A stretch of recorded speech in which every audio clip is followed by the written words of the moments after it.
Harry freaking Potter. We don't prefer Gandalf, Merlin, or Oz. You're a whole lot hotter. Alright, Harry Potter Book Club, Week 2, Chamber of Secrets. Let's get started. First, let's talk about the plot.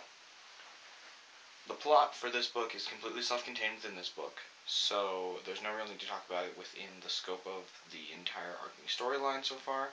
In terms of quality, it is lower than the stakes of the last book, and that's the only time that'll ever happen in the series, and we'll talk about that more when we get to the final retrospective. So, if you don't know, in this story, there's a secret chamber left there by one of the Hogwarts founders that has been reopened by the remnants of Tom Riddle in his diary, Tom Riddle being Lord Voldemort, if you anagram him with his middle name and take out I am Lord Voldemort, so, yeah. For most of the movie is made up of Harry, Ron, and Hermione investigating the Chamber of Secrets, trying to figure out how to get into it, how to defeat the monster inside of it, and how to save the school from closing. But that's just the main conflict. The majority of the book, about the first 200 pages, is made up entirely of side plots. And this is a problem when you get to the movie. So let's talk about the movie's plot for a minute.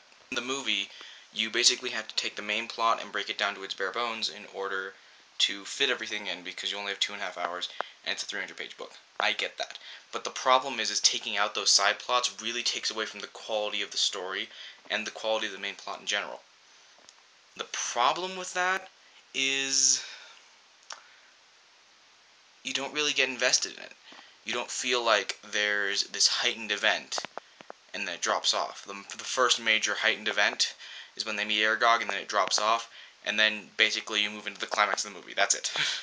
For those of you who don't know, when J.K. Rowling wrote the books, they weren't aimed at any specific audience. She tried to write them so that anyone who read them could get something out of them.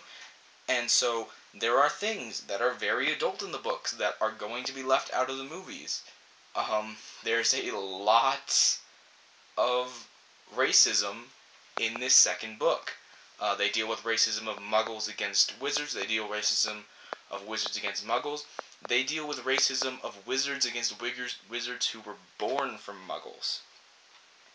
And that's the one thing you really see in the movie. This really bugged me. It really, really bugged me.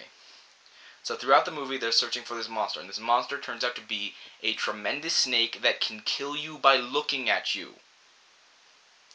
One of the most deadly animals in the world. Hordes of spiders the size of buses run away from this thing.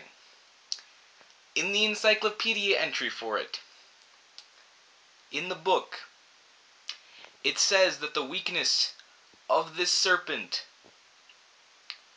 is to hear the crow of a rooster. Direct quote, "A rooster's crow can kill it."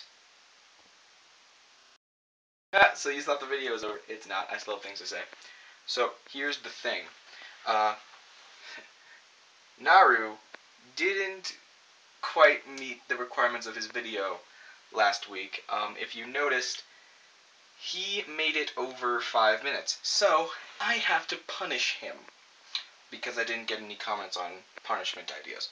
So, he has 2 options here. Option 1, he must walk up to his mother with the camera rolling and ask her to buy him a box of condoms. No preempting, no telling her beforehand that he's gonna do that. Just walk up to her, ask for it, film the reaction, and then explain. Option number 2, I have put the link to a song in the description.